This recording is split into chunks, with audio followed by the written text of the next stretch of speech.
নামাজে ওই যে আমরা যে ডিজিটাল নামাজ পড়ি না এখন, ডিজিটাল মানে 4 রাকাত নামাজ 4 মিনিটে শেষ। এক রুকু করলে সেজদা পাওয়া যায় না, সেজদার তাসবিহ পড়লে আবার এদিকে দেখা যায় যে দ্বিতীয় সেজদায় চলে গেছে অলরেডি ওঠার আগে। অনেক ক্ষেত্রে ইমাম সাহেবরাও খুব দ্রুত নামাজ পড়া, অনেক দ্রুত পড়া। এত দ্রুত নামাজ পড়াবেন কেন? নামাজ জামাতে পড়লে সংক্ষিপ্ত করতে বলা হয়েছে, কিন্তু এত দ্রুত তো পড়তে বলা হয়নি। এখনো দেখবেন মক্কা মদিনায় গিয়ে নামাজ দেখবেন, মাশাআল্লাহ নামাজটা তাদের মাশাআল্লাহ এটার প্রশংসা না করলে ঠকাতে হবে। নামাজটা অসাধারণ, ধীর স্থির ভাবে ফজরের নামাজ 20 মিনিট 15 মিনিট 20 মিনিট পড়াচ্ছে নামাজ, রিল্যাক্স। নামাজে দাঁড়ালে চমৎকার তেলাওয়াত হচ্ছে, আপনি ভুলে যাচ্ছেন নিজেকে। তেলাওয়াত হবে চমৎকার, এবং সবচেয়ে ভালো যদি তেলাওয়াত করতে পারেন তাকে নামাজে দিতে হবে। রিল্যাক্সে নামাজ পড়বে। ক্ষেত্র বিশেষে আপনি শর্ট করতে পারেন, কিন্তু সব সময় কেন আমরা 4 রাকাত নামাজ 3 মিনিটে শেষ করে দিব? সুখ কারে বলে? কিভাবে আপনি সুখকে ডিফাইন করবেন? সুখ তো টাকায় কিনা যায় না, শান্তি টাকা দিয়ে হয় না, শান্তি দেওয়ার মালিককে। শান্তি আছে অল্প খেয়ে শুকর করার মধ্যে, শান্তি আছে আলহামদুলিল্লাহর মধ্যে। চিল্লায় বলেন ঠিক কিনা? এজন্য অল্প খাবো, অল্প পড়বো, অল্প জামাবো, অল্পের ভেতরে বরকত দিয়েছে কে? দেখেন ধনী ভাইরা খেতে পারে না, কিন্তু রিকশালার কি সমস্যা হয়? রিকশালারা সব খেতে পারে। কুলিওয়ালা, দিন মজুর, এরা একেবারে স্লিম সুঠাম দেহি, মেদহীন পেট, পেটে কোনো মেদ নাই, ভুড়ি নাই। আর কোটিপতিদের মেদ আসারা নাই, এত বড় বড় পেট। তাকওয়া কি জিনিস? আল্লাহ ভীতি। নবী সাল্লাল্লাহু আলাইহি ওয়াসাল্লাম বলছেন, আত-তাকওয়া হাহুনা। তাকওয়া হচ্ছে কলিজার মধ্যে, কলবের মধ্যে। আমার দাড়ি, টুপি, জুব্বা, পাগড়ি থাকতে পারে, কিন্তু আমার কলবে কতটুকু তাকওয়া আছে এটা আল্লাহ ছাড়া কেউ জানেন না। তাকওয়া সম্পূর্ণ আল্লাহ জানেন একজন ব্যক্তির মধ্যে কতটুকু তাকওয়া আছে। অনেক সময় বাহ্যিক চোখে মনে হতে পারে এই ভাইটা ইসলামিক পোশাক পরে নাই, দাড়ি আমার চেয়ে একটু ছোট, চলাফেরা কেমন জানি, সুন্নতি পোশাক নাই, ওঠা বসা চলাফেরা কেমন মনে হচ্ছে। কিন্তু কে জানে যে তার মনের মধ্যে এমন তাকওয়া থাকতে পারে যার কারণে সে আমার চেয়ে বেশি সম্মানিত। ইফতারি সামনে রেখে দোয়া কবুল হয়, বিশ্বাস হয়?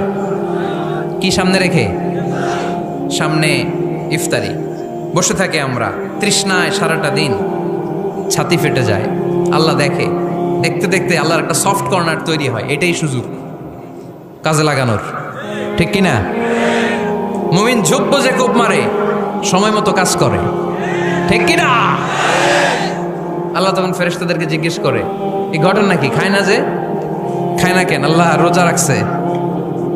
এগুলো কি? রো আফজা, পেঁয়াজ, আলুর চপ, বেগুনি, মুরগির রান খায় না। খায় না কেন? ওরা যে ক্ষুধার্ত, আল্লাহ আপনার ভয়ে। তাই কি চায়? আল্লাহ আপনার কাছে ক্ষমা চায়, ক্ষমা চায়। আল্লাহ রহমতের দরিয়ায় জোশ খেলে যায়। আল্লাহ তখন বলে, আমারে দেখছে নাকি ওরা? ফেরেশতারা বলে, না দেখে নাই। আমার জান্নাত জাহান্নাম দেখেছে? না দেখে নাই। আমারে না দেখে, জান্নাত জাহান্নাম না দেখে আমার এত ভয় করে। যাও, আজকের এই রোজার বিনিময়ে এখন বান্দা যা চাইবে সব কবুল করে নেব। ইসলাম দিয়ে পৃথিবী শুরু হয়েছে, নবী দিয়ে সভ্যতা শুরু হয়েছে। ইসলাম দিয়েই পৃথিবী শেষ হবে, নবী দিয়েই সভ্যতা শেষ হবে ইনশাআল্লাহ। শুরু হয়েছে আদম আলাইহিস সালামকে দিয়ে, এবং শেষ হবে ইনশাআল্লাহ তাআলা নবী ঈসা আলাইহিস সালামকে দিয়ে। এই কথাটা মাথায় রাখবেন। ইহুদিরা অপেক্ষা করে বসে আছে। কিসের অপেক্ষায় বসে আছে? সব ইহুদি না অবশ্য, যারা জালেম, জায়নিস্ট, বদ, এরা অপেক্ষা করে বসে আছে যে শেষ জামানায় তাদের একজন মাসিহ আসবে। কি আসবে? মাসিহ মানে ত্রাণকর্তা, উদ্ধারকর্তা। যেই মাসিহ আসলে পরে তারা সারা বিশ্বটাকে শাসন করবে এই জেরুজালেম থেকে। কোন জায়গা থেকে? নাম শুনছেন? কোন দিকে এটা?